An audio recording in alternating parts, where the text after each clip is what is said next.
sizdan yog' hidi kelayotgan bo'lardi. Albatta, Men uchun hech uyda sepmagan kuharka siz. bo'lmagandan keyin yog' hidi keladi Damichi yoqadi. bo'yanmabsiz. Kim uchun shuncha harakat? Yoningizda chiroyli bo'lib yuring Mo'min dedim. degan qanaqa xotin gullayapti. Ko'chadami? Ha? Odamlar xotinni zo'r ekan deyish uchunmi? Axir ayol kishiman. Ko'chaga chiqqanimda o'zimga qarab chiqishim kerak-ku. Ko'chaga chiqayotganingizda o'zingizga qarab chiqishingiz kerak. Lekin ko'chadagilarni o'zingizga qaratishingiz kerak emas.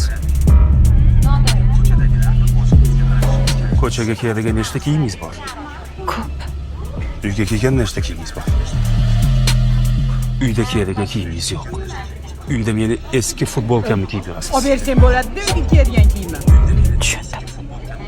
Ro'zg'orda kamchilik bormi? Hamma narsa bor shu. Kunlaringdan ortib turdi. Mehmon kelganda qanaqa dasturxon tayyorlaysiz? To'kib. Unda men hozir ko'chaga chiqib, 1 soatdan keyin mehmon bo'lib kelaman. Xullas. Men uchun bu video cringe bo'ldi. Erkaklar maza qilishdi. 800 tadan oshiq like. Video haqida sizlarning fikringiz menga qiziq. Bitta narsa meni dunyoyimda sizlarni bilmadim.